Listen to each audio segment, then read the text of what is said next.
Hi everyone, welcome back to my YouTube channel. Hi everyone, welcome back to my YouTube channel. Today we will learn what is this parent field in this update set. Okay, so first let me create one update set with the name as parent update set. Click on new. So our update set name is parent update set demo. Okay, this is a parent update set. So now let's save this. So I'm just saving this parent update set. See, this is our parent update set demo, which we have created. Now work has been assigned to me and I am working on my user story. So I have to create one update set to capture all my customizations. So I am also creating one update set. Okay, let's consider in previous video we have created one update set, right? Demo update set. So let's consider this is our update set. So let's make that update set to current demo update set. Okay, so I will set this update set as my current update set and I will start working on that. So after that, so I have done some changes for particular table and I am done with my work. Now I have opened my update set, so I have to close my update set, right? So I have opened my update set and here I have changed the state to complete and I will tag this particular update set to that parent update set. Okay, so let's select that parent update set. This is a parent update set, right?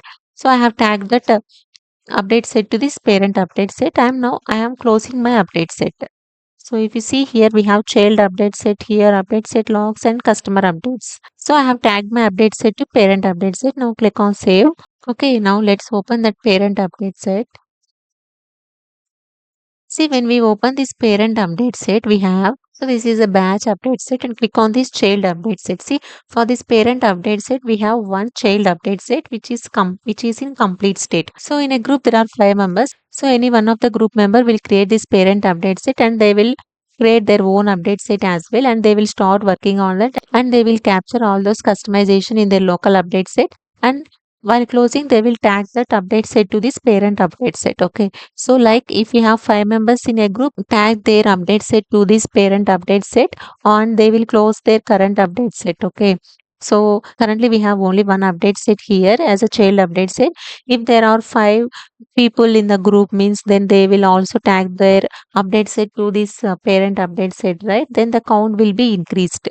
Okay. So now using this parent update set, all your customization or configuration that has done by your team will be shown in one place, and once our work is completed this parent update set will be monitored by manager or team lead of our group, and if they are work they will close this parent update set and they will move this update set from one instance to another. If there are 5 members in a group and if they are created 5 local update sets, we have to move all the update set individually, right? So instead that when we create one parent update set and by tagging all our update set to that parent update set, then we can move that parent update set at once from one instance to another instance so that it will be easy, right?